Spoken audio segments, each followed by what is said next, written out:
అందరికీ నమస్కారం అండి. కొత్త సంవత్సరం ఉగాది శుభాకాంక్షలు. మనకి కొత్త సంవత్సరం కూడా తెలుగు వాళ్ళందరికీ కూడా అందరూ మంచిగా పండగ చేసుకున్నారు అనుకుంటున్నాను. అందరూ మళ్ళీ మన చేదు పులుపు అన్నీ కలిపి మనం ఉగాది పచ్చడి చేసుకుంటారు కదా. అందరూ తిన్నారా? అందరూ మంచిగా ఉండాలి. అలాగే ఇప్పుడు ఎట్లయితే మన చేదు పులుపు అన్నీ కలిపి మనం ఎట్లా తిన్నామో మన జీవితాలు కూడా అందరూ కలిసి మెలిసి ఉండాలని కోరుకుంటున్నానండి. అందరూ కూడా పిల్లలు కూడా బాగా చదువుకోవాలమ్మా. 10th క్లాస్ ఎగ్జామ్ అయితేనే మంచిగా చదువుకోండి, మంచి ర్యాంక్ తెచ్చుకోండి. అట్లనే డిగ్రీ ఇంటర్ వాళ్ళకి కూడా అయితేనే అందరూ కూడా మంచి ర్యాంకులు తెచ్చుకొని హాయిగా సంతోషంగా ఉండాలి. మీరు చదువుల్లో ఫస్ట్ రావాలి, ఫస్ట్ వచ్చి మంచిగా ఉద్యోగాలు సంపాదించుకోవాలని. తర్వాత ఏదైనా సరే ఉద్యోగాలు సంపాదించుకోండి. ఫస్ట్ తల్లిదండ్రుల పేర్లు నిలపండి. ఎంతోమంది కూలీ నాలి చేసి కూడా చదివిపిస్తున్నారు. ఎందుకంటే మాలాగా మా పిల్లలు కావద్దు అని వాళ్ళు, ఎందుకంటే మాలా కష్టపడొద్దు, మా పిల్లలు సంతోషంగా ఉండాలని ఏ తల్లిదండ్రులు అయినా కోరుకుంటారు. కానీ మీరు కూడా ఆ మాటలు, తల్లిదండ్రులు చెప్పిన మాటలు ఆలకించండి. ఆలకించి మంచిగా చదువుకోవాలి, సంతోషంగా ఉండాలి, తల్లిదండ్రుని సంతోషపెట్టాలి. అన్నా చెల్లెలు కూడా సంతోషంగా ఉండాలి, ఆనందంగా ఉండాలి. మా జాగ్రత్త. అందరూ ఆల్ ద బెస్ట్. ఈ కొత్త సంవత్సరం ఉగాది సంవత్సరానికి, మళ్ళీ వచ్చే ఉగాది సంవత్సరానికి అందరికీ శుభాకాంక్షలు. అందరూ సంతోషంగా ఆనందంగా ఉండాలని.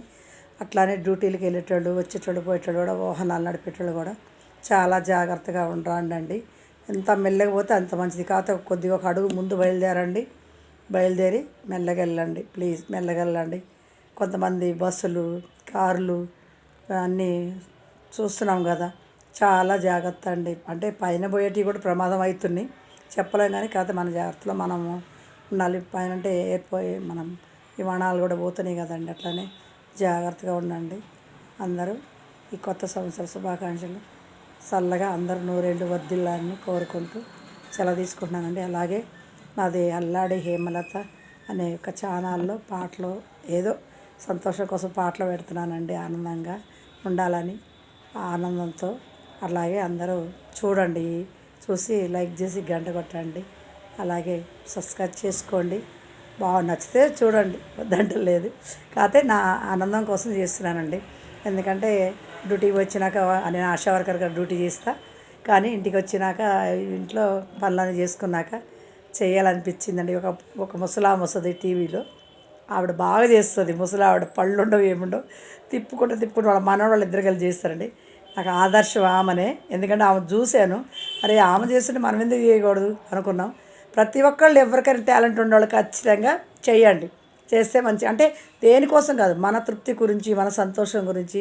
మనకి బీపీలు, షుగర్లు ఎలాంటివి ఉండవు, ఆనందంగా ఉండాలి, నవ్వుకుంటూ ఉండాలి. కాబట్టి అందరూ సంతోషంగా నవ్వుతూ ఉండాలి, ఎవ్వరికి ఎలాంటి ఉండకూడదని దేవుణ్ణి ప్రార్థిస్తున్నానండి.